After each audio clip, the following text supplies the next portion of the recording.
हिंदुस्तान में बैठा एक शख्स अपने दुश्मन को ठिकाने लगाना चाहता था, पर दिक्कत यह थी कि दुश्मन हिंदुस्तान से हजारों मील दूर किसी और मुल्क में था और वो वहां जा नहीं सकता था, या यूं कहें कि जाना नहीं चाहता था।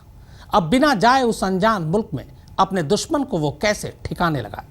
लिहाजा काफी सोचने के बाद उसने एक तरकीब निकाली, एक ऐसी तरकीब जिससे उसे किराए का कातिल भी मिल गया और बिना मिले उसने उसे सुपारी भी दे डाली।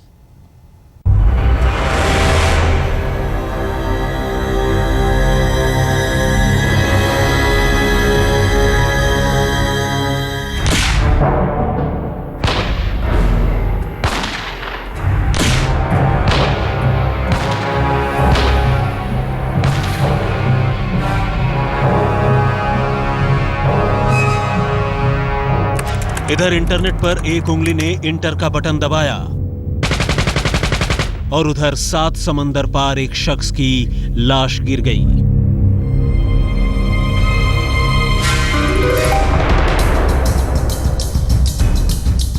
यह दुनिया का सबसे अनोखा कत्ल था, जिसकी सुपारी न तो बदमाशों के साथ किसी गुमनाम ठिकाने पर चोरी छिपे मीटिंग कर दी गई और न ही बदमाशों को मरने वाले की तस्वीर हाथों हाथ थमाई गई, बल्कि यहां तो सुपारी किलर्स को ढूंढने से लेकर उन्हें सुपारी देने तक का सारा काम इंटरनेट के जरिए ही हो गया। पहले कंप्यूटर पर सुपारी किलर्स की तलाश शुरू हुई और फिर बात बनते ही करोड़ों रुपए के बदले दुश्मन की तस्वीर चुपके से इंटरनेट के रास्ते ही कातिलों तक सरका दी गई। और इससे पहले कि कानो कान किसी को इस बात की खबर होती, दुनिया की निगाहों से दूर एक शख्स गोलियों से छलनी हो चुका था। जी हां, यह सोचना भी मुश्किल लगता है, लेकिन इंसान की जिंदगी को कंप्यूटर या स्मार्टफोन के एक क्लिक में समेट देने वाली इंटरनेट की दुनिया का अब यही नया चेहरा है। चेहरा जो पोशीदा भी है और खुफिया भी। क्या है डीप नेट की तिलस्मी दुनिया? कैसे होता है इंटरनेट पर जुर्म का कारोबार? कहां सजती है सुपारी किलर्स की मंडी? कहां होती है खतरनाक ड्रग्स की ऑनलाइन बिक्री?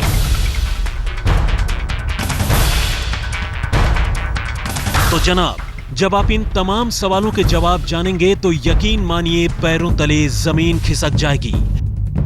दरअसल ये कहानी है इंटरनेट की उस काली दुनिया की जिसके बारे में कम ही लोग जानते हैं। जुर्म की दुनिया में डीप नेट के नाम से पहचानी जाने वाली इस दुनिया में सब कुछ बिकता है, फिर चाहे वो कायदे कानून की नजर में कितना ही बड़ा गुनाह क्यों ना हो।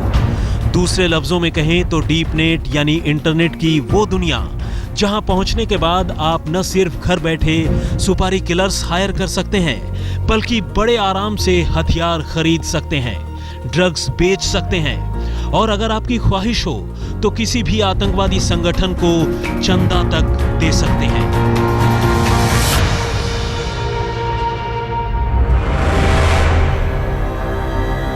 क्या आप यकीन करेंगे कि इस साल दिल्ली में एक हाई प्रोफाइल लेकिन छोटी सी ड्रग्स पार्टी में भी इसी डीप नेट के जरिए ड्रग की खेप मंगाई गई थी।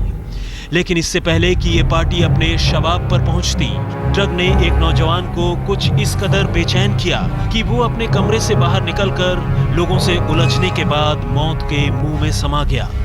सबूतों की कमी से बेशक दिल्ली पुलिस इस मामले में डीप नेट का जिक्र न करती हो, लेकिन धाकड़ साइबर एक्सपर्ट्स की माने तो ये डीप नेट से निकली मौत का कोई पहला और इकलौता मामला नहीं था।